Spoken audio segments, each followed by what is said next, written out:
it is happening. I couldn't be more excited about this. I finally pulled it together and I'm showing you 10 niche houses and specific fragrances to try if you're just starting exploring the niche perfumery. It is a dizzying world with prices skyrocketing anyway and spending anyway from the $75 or euro mark all the way up to $500-600 and beyond. I think it's time to, at least for me, I don't know about you, I kind of feel a very strong need to ground myself in some sanity with very golden ratio of price per ounce type of deal. So if you've been very confused, if you're looking for, you know, the tip top price per ounce type of recommendations, and if you really want to start with something that is not too much, that is not too experimental, it's not too shocking, and you're departing from the designer perfume world, I've got you covered. These are gonna show in no particular order. I basically pulled, it was really hard. I could easily make 5 videos like that and like still have material to make more videos, but these are the ones that kind of jumped at me the first from my personal collection of niche perfumes. I'm gonna start with something that is so easy, you will thank me, your mom will thank me, your grandma will thank me, your father will thank me, the whole family will thank me if you buy this for your whole family. Moreover, they can buy it in huge sizes. This is a Totally Bird Orange house, and the perfume, they have a notoriously long, confusing names. They're all playful, they have a story for each fragrance. This fragrance house is worth trying mostly for its kind of like experimental and shock value type of perfumes. That's how they made their name. They were extremely unapologetic about what they make and how they market it. However, I'm offering you something that will surprise you in how both easy, user-friendly, and yet complex and developing this fragrance is. This, what I call it just by the second part of the name, which much easier, Fils de Dieu. I'll leave you a link below. If I forget it, please remind me. Basically, Fils de Dieu is devoted to the culture of Philippines. This is one of my must-haves when it comes to my personal perfume nudes. These, what I call perfumes that I can like wear with my eyes closed. This is something that I can wear when I don't know what to wear. I'm kind of annoyed and tired with my perfume collection. This is something that I just fall back on. And for me, the comfort zone of fragrances is soft, nudie, spicy nude, something that sits close to your skin, adds a little bit of mild flavor, maybe a hint of sweetness, but nothing gourmand necessarily. The coconut sticky rice, a myriad of soft, very caressing spices that are somewhat supported by some florals, and I feel here a slightly soft, like a soft dough kind of animalic note that just kind of really brings the base and brings a certain subtle, but like it's their kind of base for the fragrance. I hate it when the fragrance has such beautiful opening notes, but they have absolutely zero longevity. And again, that's me saying, the person who loves watercolory fragrances, it's still important that the fragrance has life through time and space. So Fils de Dieu is probably one of the best coconut smells that is not screaming coconut, that is not obvious, that is not cliche, and it's not reminiscent, at least to me, it's not reminiscent to SPF creams or anything like that. It's just a beautifully crafted, very soft, spicy, coconutty, slightly like rice powdery scent. Love it. The next one is going to be very flirtatious, probably a house that gets much less press and media coverage and blogger coverage than it deserves. This is a historic house of Rancé. They have now been trying to experiment with different formats and lines of what they offer, but they're most famous for their historic, kind of reworked, reinterpreted fragrances that actually take their, you know, like they take their root in basically like the royal times of France. So it's no coincidence that it has $17.95 on the bottle, because this is as early as the Rancé fragrances were known to be used by royals, French royals in particular. So Hortense is no exception. I'm not gonna spend too much time talking about the historical roots. You can read all about it on the website, and I'll just leave you a link to, like, if you want to split a bottle with me to try it yourself. It's just such a beautiful, thinly weaved florals that it's just a very romantic and flirtatious scent without being too abstract florals. This is something that kind of is bane of my existence when it comes to designer perfumes. A lot of designer floral perfumes are just so screamingly synthetic that it's hard to really enjoy wearing, like to have any joy wearing them.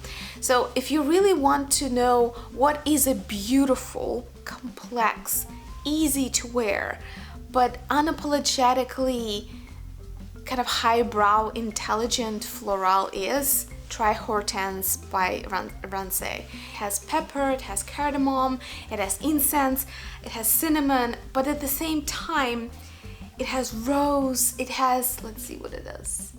It has vanilla, mahogany, cedar, and a little bit of like freshness given by bergamot.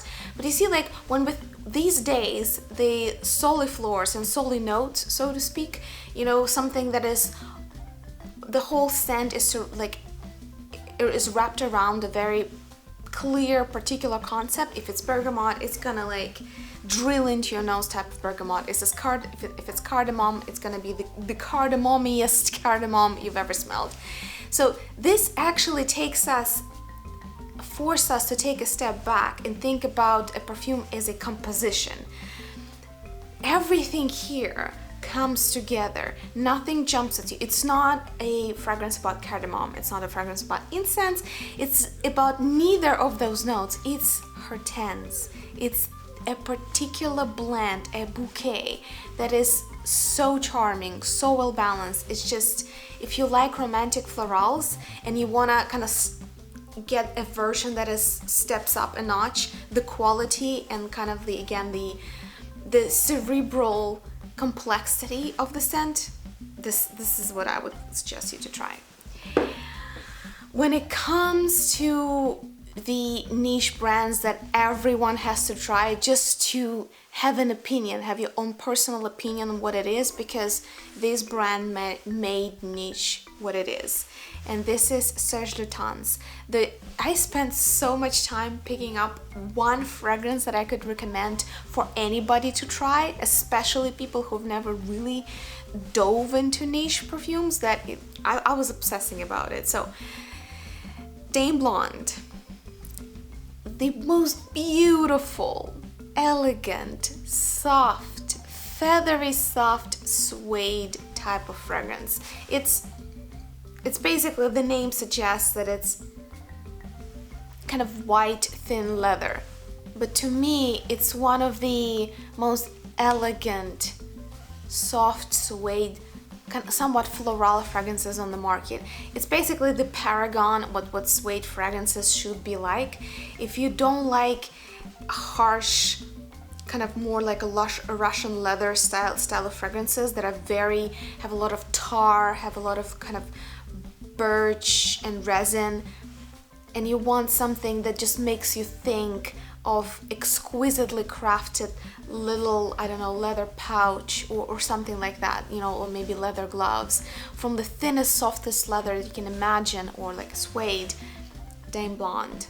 It's incredible, incredibly crafted. If you can't find it in older packaging, I find it to be a little bit more elegant, a little bit more collection worthy kind of thing. That's something that you want to hold, you want to use. I have a backup of this fragrance, which is rare for me, but I do.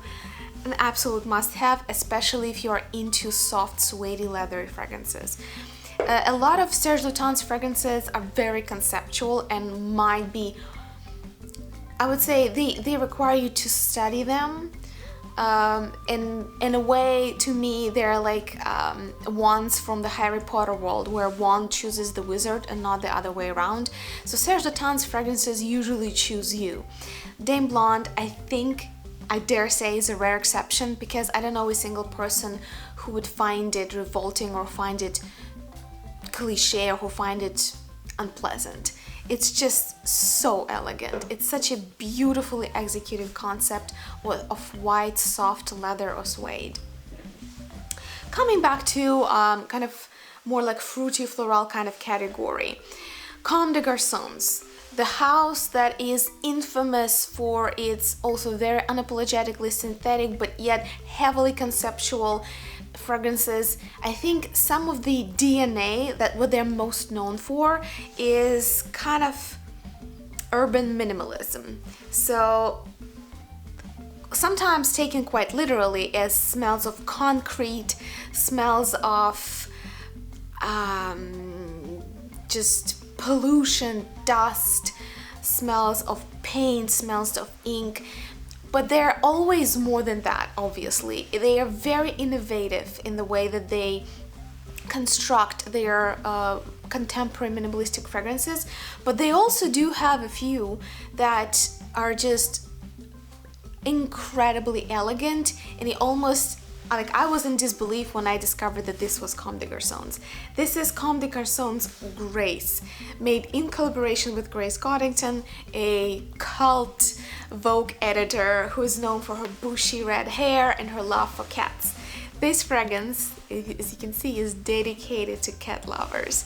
Basically, when I smelled it blindly, I first sniffed it when I was doing blind tasting, and I called it a very fun, very kind of alluring and cute hot urine. And I think since it's kind of about cats, certain muskiness here to certain people in certain circumstances, especially if you overdose, can kind of lean toward, you know, the litter box kind of situation. I never got that connotation to be in any way close to unpleasant. I'm just saying that there is a piercing rosy muskiness here. Rose oil also can give you a little bit of this kind of sourness, but it's just, it has beautifully sharp green spices together with just gorgeous musky rose. It's very bright. It's not the kind of, you know, perfume without a perfume. It is there, but every time I wear it, people ask me what's on me. There's like probably now 3+ people who bought the bottle or bought a decant from me or elsewhere, or asked me for a decant just based on sniffing it off me alone. It's an exceptional fresh green spicy rose. It's a very beautiful specimen, absolutely collector's worthy type of bottle. This is also glass. It's just incredible on all accounts, and I think this is a very friendly entrance into the world of Comme des Garçons. Yes, it's not as experimental and austere or surprising as some of their fragrances, but again, if you're only departing from a comfort zone of, let's say, Jo Malone and Mon Guerlain type of fragrances, this is something that will surprise you by how vibrant and moving it is, while still keeping all the checks and balances in place in terms of the beautiful, refreshing rose floral. Another floral, but of a very different kind, that I want to recommend you is from the house of Penhaligon's. Penhaligon's, one of probably a dozen of historic British blending, kind of like the brands that put the British blending on the world's map. And this is why I have a very soft spot for them. There are plenty to choose from on the British market, but this Penhaligon's is the one who really has a lot of pedigree and a lot of craft and knowledge in how to do those really beautifully. They also were famous for the way that they combined Middle East and like Indian references in terms of olfactory traditions and culture into a more kind of Puritan, very clean style of blending that is typical for the Puritanism and the cultural and historical background of England. So here we have Lavandula. I love it because it's very clear representation of what British style of blending is, but it's also one of the most unique lavender scents on the market, period, be it niche or designer. This is the freshest, the mintiest, the most high altitude lavender that I've ever smelled in a fragrance. It's incredible. It's both soothing, warming, and cooling at the same time, as it happens a lot of kind of, with mint. It doesn't say that it has mint accord in it, but that's in a way the kind of effect that it creates. Sometimes black pepper can be both chilling and like warming at the same time. Mint has its tendency, and so does lavender. So this is the driest, the most punchy, at the same time soothing lavender that I have in my collection. I absolutely adore it. I bought my bottle in Edinburgh in Scotland, which made it especially memorable, and you see, like, I'm almost a third down. It's such a beautiful scent and so unique. I think it's a wonderful introduction to the world of Penhaligon's, and also a very collector's kind of worthy type of item, because there's nothing even close to this kind of lavender on the market. Now let's continue kind of with like spicy, fruity type of fragrances. A new bottle in my collection. I didn't even have time to show it in my haul yet, but it's such a wish list type of item. I can't stop smiling because I wanted it for years and I finally have it. This is Diptyque Philosophes. If you're into Jo Malone, but you're, as many people are, starting kind of like to phase out because of a bit of a repetitiveness in their collections and rather surprising price for the value, the quality of the blend that you get, I would dare that you rediscover a historic, a very old school French house of Diptyque, who are still to this day make some of the absolute best crafted naturals, if you wish, in the olfactory profile. Philosophes, I have it in Eau de Toilette. Eau de Parfum will be a little bit sweeter, a little bit more kind of on a sweeter, fruity side. Eau de Toilette is a little bit greener, but yet both of the Philosophes, Eau de Toilette or Eau de Parfum, are devoted to fig as a fruit.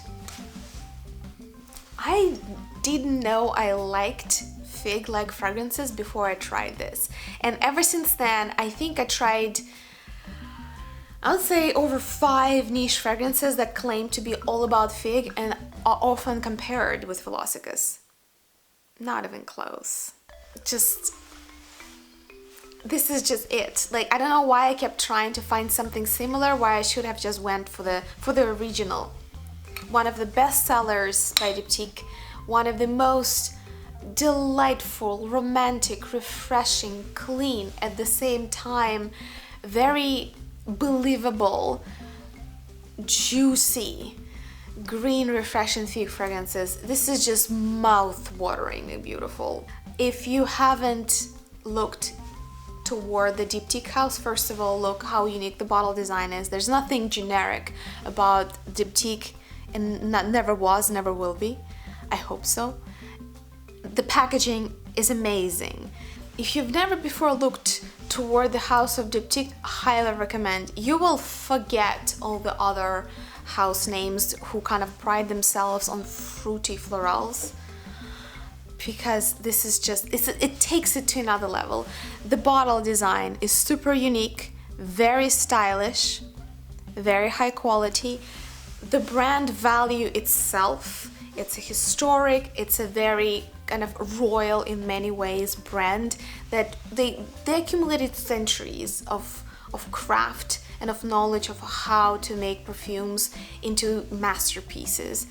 I absolutely love Philosophus. I'm so glad now I have a full-size bottle of it, and I can't wait to try more from them. Okay, when it comes to the Arabic niche houses, they are becoming more and more prominent in the perfume, social media perfume scene these days. But we can't even talk about the whole direction without mentioning Amouage. I have made a two-part review and ranking of my favorite, the least favorite to the most favorite Amouages for men and for women. If you're curious to see what I think about them, I'll leave you a link below. If I forget, please remind me, but it's somewhere on my channel. And when I was choosing, it was easy for me just to pull two most favorites for men and for women, but I was limited to just one. And I also was thinking, okay, my favorite is Amouage CL. This is no secret.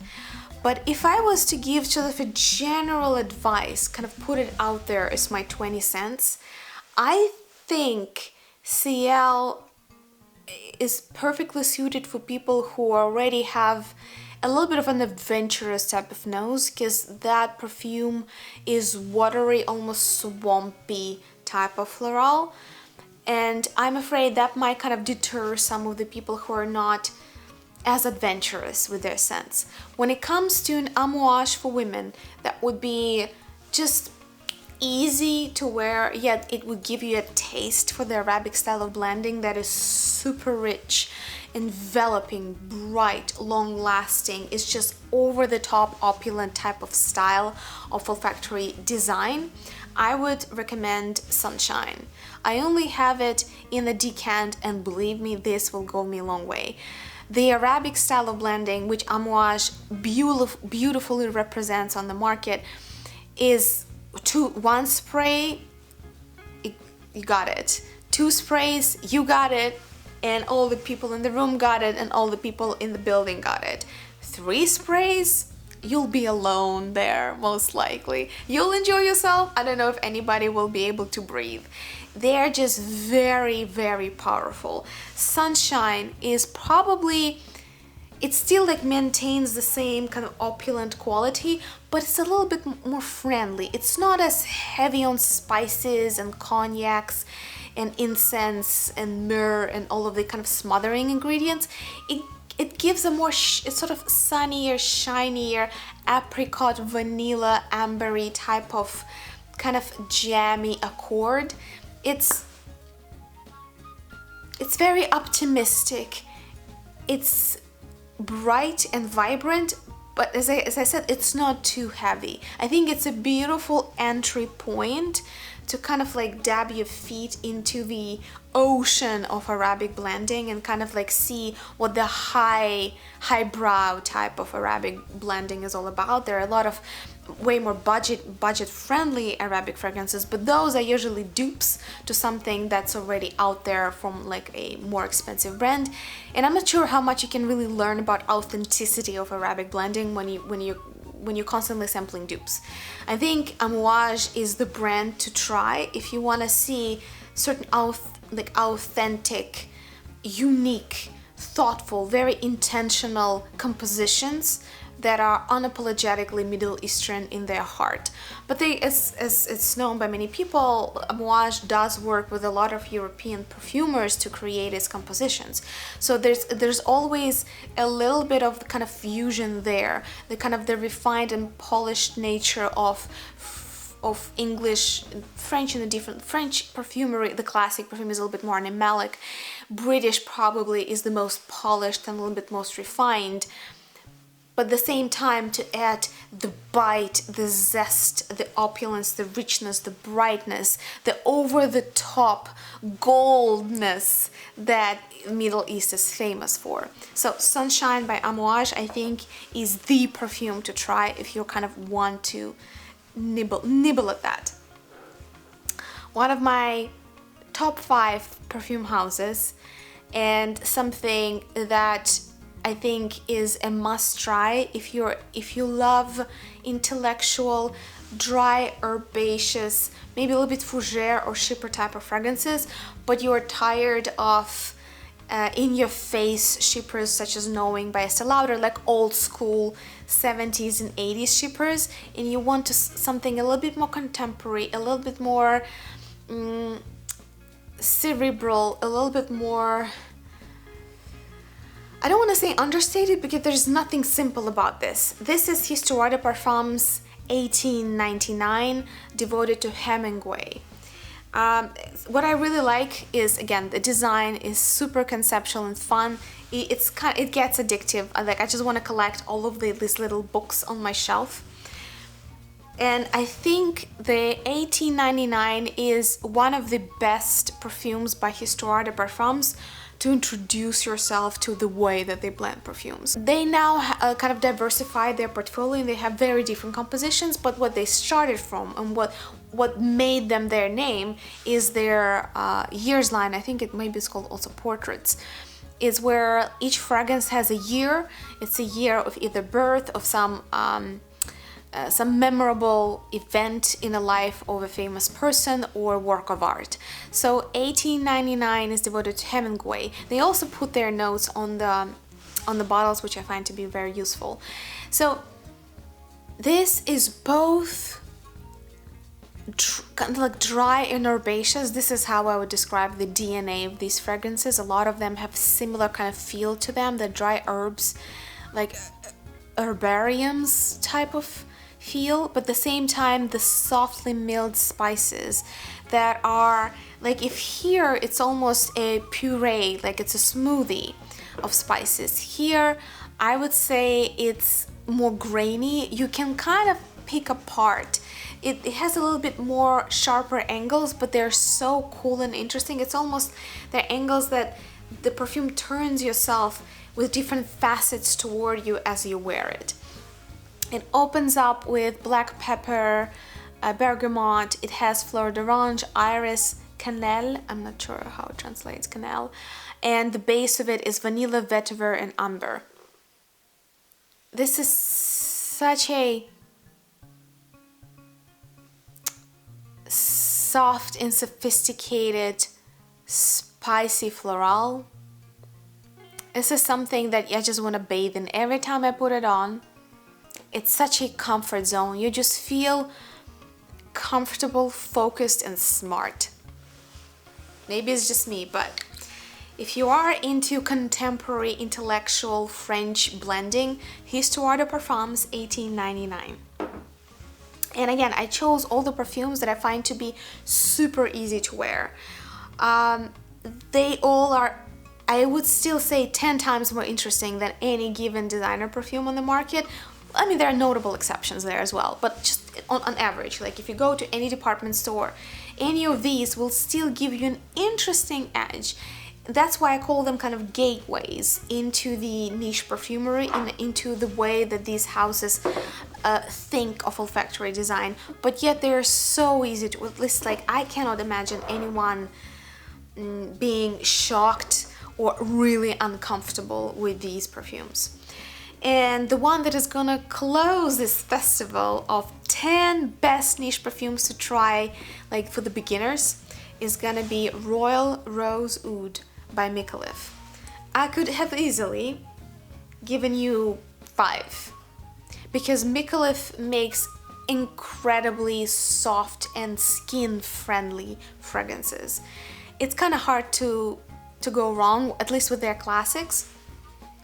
But if you want a kind of, you know, like I wanted to like double up on the uniqueness factor, the Royal Rose Oud, for the first time, I learned about it from the channel of Delicious Delights, and it was my first attempt, successful attempt at loving Rose Oud as an accord. It's a very Middle Eastern thing, and it's so kind of like a horse beating, you know, beating a dead horse kind of thing.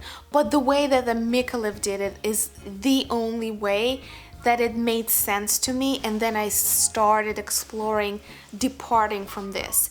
This is the cleanest, the most daytime wear friendly Rose Oud that I've ever experienced. And it also showcases the sensuality, kind of like they, as you know, like as I called Mikolev, the silk charmeuse of artisan perfumery.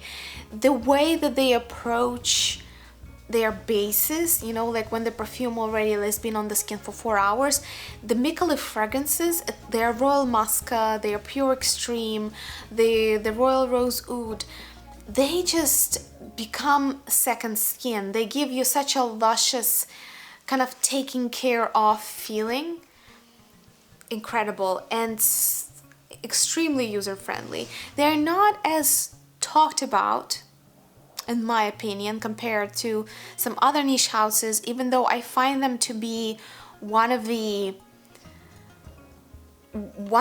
pioneers of a lot of different trends in niche perfumery. Things that were later referenced, repeated, and duped and reduped by many other houses, including much more famous ones such as Kilian, Parfums de Malle, you name it.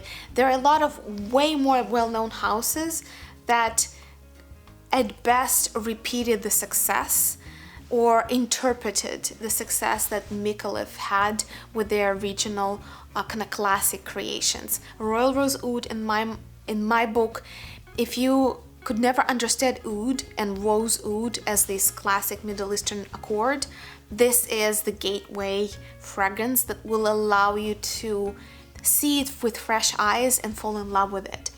Beautiful, beautiful.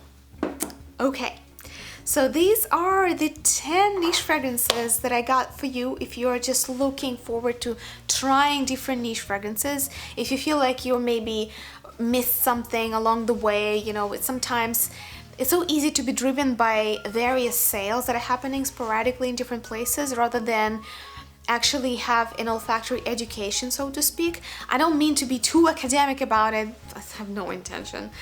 But at the same time, I find that a lot of these are almost unsung heroes.